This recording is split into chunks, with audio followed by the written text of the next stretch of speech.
Something is going to hit the Earth again. There was an impact in Siberia within the last decade that was caused by an object about 20 meters across. It broke up in the atmosphere and created a big shock wave. It was 10 times the size of the Hiroshima nuclear explosion.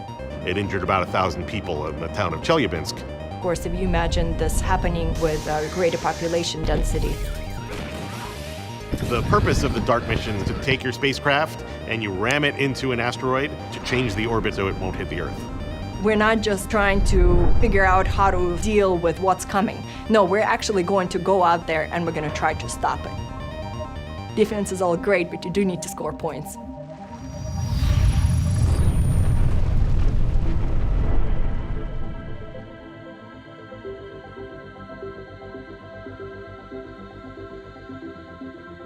Earth gets hit by asteroids and small debris all the time, but most of the asteroids break up in the atmosphere.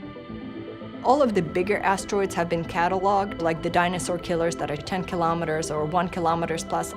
At this point, what we're looking for are things that are smaller, that if they were to hit the Earth, they would create a regional impact.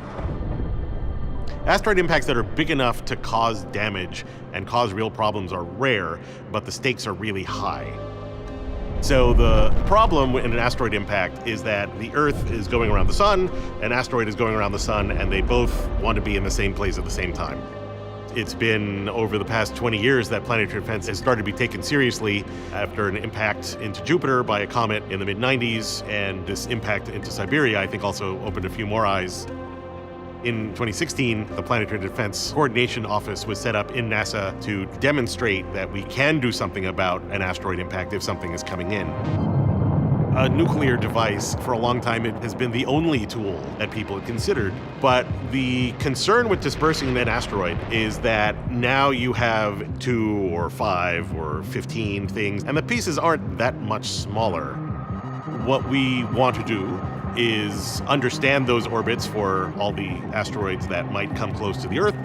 Then it becomes a matter of picking the new orbit you want for the asteroid and then changing its speed.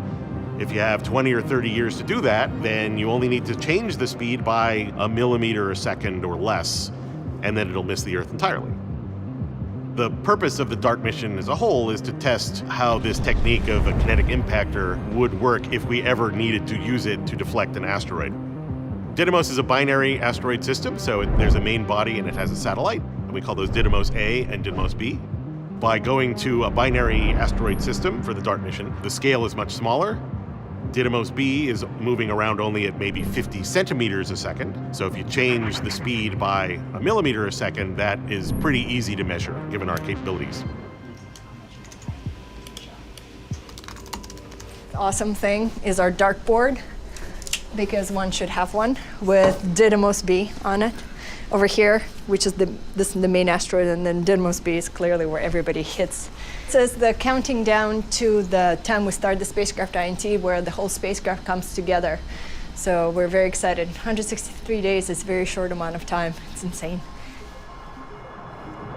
So DART is launching on a SpaceX Falcon 9 rocket in July of 2021. Each one of the NASA missions has, the main objectives. So our most important one is redirect a moon of an asteroid. Our second most important one, change its rotation period by about 73 seconds. Our third objective is on the ground, they're going to spend some time looking at the rotational period and are able to figure out how much we changed the period. And then our last objective is when we're going to hit it, we're going to create a plume. It's called an ejecta, and people want to be able to measure how much that plume helps push the moon along the way. The DART mission is a technology demonstrator for NASA. We're demonstrating not only our first planetary defense technique, we are demonstrating the Next-C ion engine, we're demonstrating the rollout solar arrays, which is basically solar cells on big blankets, and they provide a lot of power to the spacecraft, and they're super lightweight. But the most important one, of course, is SmartNav, and that's what allows us to hit the asteroid. Didymos B is about 160 meters, so about the size of the Washington Monument. It takes us about 12 months to get to the asteroid. We're going at about 15,000 miles an hour, which means that we're going to be going from New York to DC in 1 minute. As we get closer in, about 8 hours out, we turn on all our systems. We're starting to stream pictures back to Earth. The spacecraft is still under ground control, though. And at 4 hours out, we turn it over to the smart navigation system.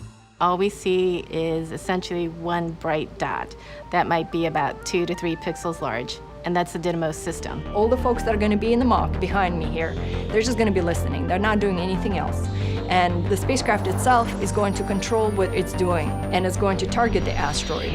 At 80 minutes out is when Dynamos B starts popping out from behind Dynamos A, starting out at 1, 2 pixels. We're trying to aim for the center, but imagine a center of a dog bone.